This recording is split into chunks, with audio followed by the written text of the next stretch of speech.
सगळीकडे छान लावलं आणि समाजाचे डबे एकदम मस्त. अव्यवस्थित पण अजिबात चालत नाही. पण घर एकदम नीटनेटक असतं. पण हे प्लास्टिक डस्टबिनमध्ये. दुधाची पिशवी मला घरी कापलेली लागते, सगळं व्यवस्थित. आणि पिशवी डस्टबिनमध्ये. हो तेच पण पांढरं झाले. बाहेर जायचे कलर केला हो मी. किती छान कलर झाला, बरं वाटतंय ना. पण हे काय बघा डस्टबिनमध्ये. ही लावते हार.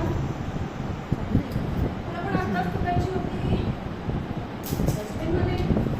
पण माझी ठीक आहे. आणि आता काय तेलाच्या पिशव्या हे सगळं किती कचरा झालाय प्लास्टिकचा सगळा डस्टबिनमध्ये. आपण एवढ्या वेळेस थांबत नाही. माझ्याकडे कार्यक्रम होता, मग लोकांना सगळं वाटायला नको, ग्लास नको करायला म्हणून मी बाटल्या आणल्या. आणि बाटल्या काय केल्या मस्तपैकी एक पिशवी घेतली, त्याच्यामध्ये टाकल्या आणि ते भरून ठेवते. त्यानंतर पाणी पण लागतं, मग पाण्याचे ग्लास नको, काहीच नको. मग काय केलं, पाण्याच्या बाटल्या सगळ्यांना वाटल्या. लोकांनी मग खिशात पण घालून गेल्या, त्यांनी त्यांच्या कचऱ्याच्या डब्यात टाकल्या. आणि हा आपण पण सगळ्यांनी गोळा करून पुन्हा काय केलं, पुन्हा आपण आपल्या पिशवीच्या डब्यात केलं आणि ह्याचं शेवटी पण आपण डस्टबिनमध्ये.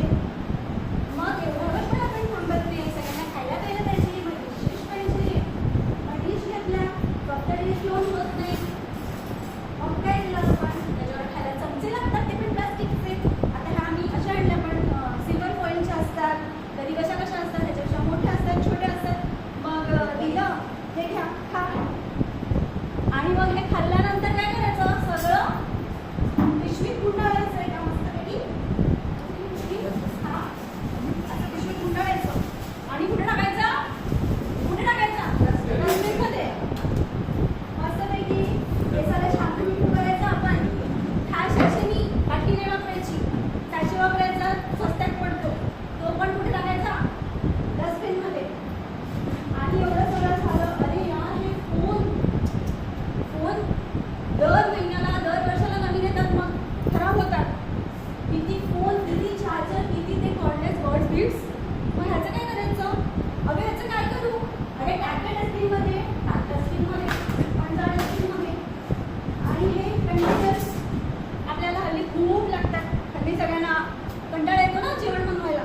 सगळेजण मस्त मस्त खातात आणि मग हे पण कुठे जातं, सगळं प्लास्टिक आहे. हा सगळं डस्टबिनमध्ये. आईस्क्रीम कंटेनर सगळं वापरतात, पण ब्रेक झालंय पुढे जातात डस्टबिनमध्ये. हे काय आहे, मी आमच्याकडे कालच कार्यक्रम झाला, त्याच्यावर एक केक आणला होता. मला वाटलं चॉकलेटचं गोळ्या, पण नंतर कळलं प्लास्टिक आहे. आता हे जर प्लास्टिक असेल तर हेही सुद्धा जाणार आहे आपलं डस्टबिनमध्ये. सगळं जाणार आहे आपलं डस्टबिनमध्ये. डस्टबिनमध्ये. चला आता मी भाजी आणायला जाते.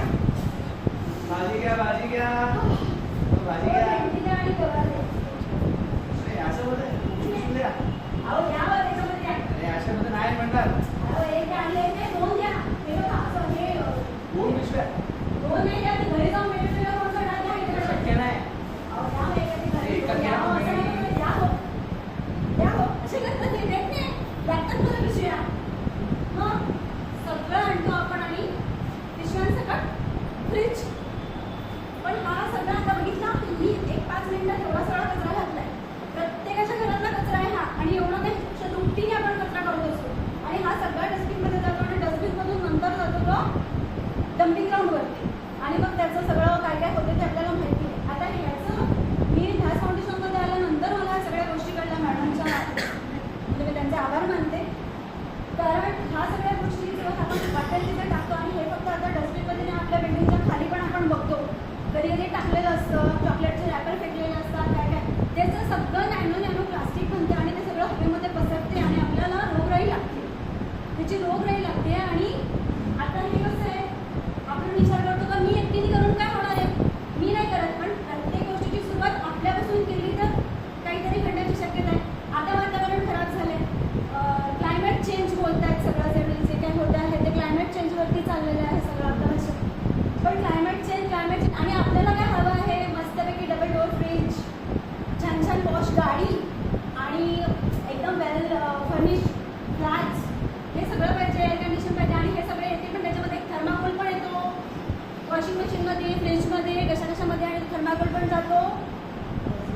डस्टबिनमध्ये जे काहीही डिस्पोज होत नाही ते सगळं रिसायकलिंगला गेलं तरच त्याचं काहीतरी होऊ शकतं. नाही तर माझ्याकडे न्यायाची काहीही माहिती नसेल.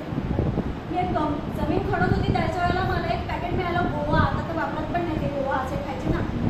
खूप पूर्वीचं आहे ते तसंच ठेवलं होतं मी. म्हणजे ते किती वर्ष प्रिंट पण गेली नाही आहे त्याची. म्हणजे अजिबात इतकी वर्ष ती जमिनीखाली राहून पण त्याची खाली प्रिंट पण गेलेली नाही आहे. तर मग ते तसंच राहून गेलं आहे. मग आता काय होतं आपल्याला हवा स्वच्छ पाहिजे असते. पण ती हवा स्वच्छ कुठून मिळणार? आपण म्हणजे अशी घाण करायला लागले तर हवा तर स्वच्छ मिळणार नाही. मग आता ह्याने काय होतं हे जे प्लास्टिक आहे त्याचं नॅनो प्लास्टिक बनतं आणि आपल्या हवेमध्ये जातं. आता प्रत्येकाला हवा पाहिजे शुद्ध कारण आपलं आरोग्य त्याच्यावर अवलंबून आहे. पण आपणच जर अस्वच्छता ठेवली तर आरोग्य स्वच्छ कसं राहणार? हवा कोण साफ करणार? हवा साफ करायचं मशीन तर अजून काही निर्माण झालेलं नाही आहे आपल्याकडे. हे तर आपल्यालाच करावं लागणार. आता ह्या डिशसाठी आपण जे करतो ते धॅट फाउंडेशन ह्याचा एक पर्याय म्हणून स्टील बँक चालवतं. त्याची माहिती तुम्हाला मॅडम देतील. म्हणजे आपण काय करू शकतो तर आम्ही सांगते तुम्हाला. त्याच्यानंतर बाकीचं हे जे सगळं प्लास्टिक आहे हे सगळं प्लास्टिक आपलं धॅट फाउंडेशन घेतं आणि रिसायकलिंगला देतं. ई वेस्ट थर्माकोल सगळं आपलं धॅट फाउंडेशन घेतं आणि रिसायकलिंगला देतं. ठीक आहे. त्याच्यामुळे हा प्रत्येकाच्या घरातनं जाणारा जो कचरा आहे तो सगळा कचरा रिसायकलिंगला गेल्यामुळे ॲटलिस्ट आपली तुम्ही जिथे राहता तिकडचा तरी एरिया क्लीन होत जातो. आणि आमचं असं आहे की स्वच्छ वसई ॲटलिस्ट आमची वसई तरी स्वच्छ असावी म्हणून आमचं कार्यक्रम करतो आहोत. आणि आपण एवढंच नाही समुद्रात जे आपण सगळं हे फेकतो निर्माल्य वगैरे ह्याचं जे काय आहे ते प्राण्यांना सुद्धा त्रासदायक आहे. ते आपण खाणं फेकतो खरकटी सगळी तिकडे येऊन खातात मांजरी येऊन खातात त्यांच्या घशात ते अडकतात त्यांना त्रास होतो. आणि गॅस फाउंडेशनला निर्माल्याचं पण काम करतो. ह्याच्यातून धूप बनवतं मंदिरामधनं सगळं निर्माल्य गोळा केलं जातं आणि त्याचे धूप बनवले जातात. असं कार्य सुद्धा गॅस फाउंडेशन करते आहे. आणि आपले आता हे सगळं झालेलं आहे. आणि आता हे तर आपल्याला मला असं सांगायचं की आपण सगळ्यांनी सगळं प्लास्टिक आहे ना आपलं ते सगळं वेगळं वेगळं गोळा करायचं आहे. ड्राय प्लास्टिक वेगळं, ई वेस्ट वेगळं, थर्माकोल वेगळं आणि ते डस्टबिनमध्ये न टाकता ते एखाद्या चांगल्या संस्थेला जिथे रिसायकलिंग केलं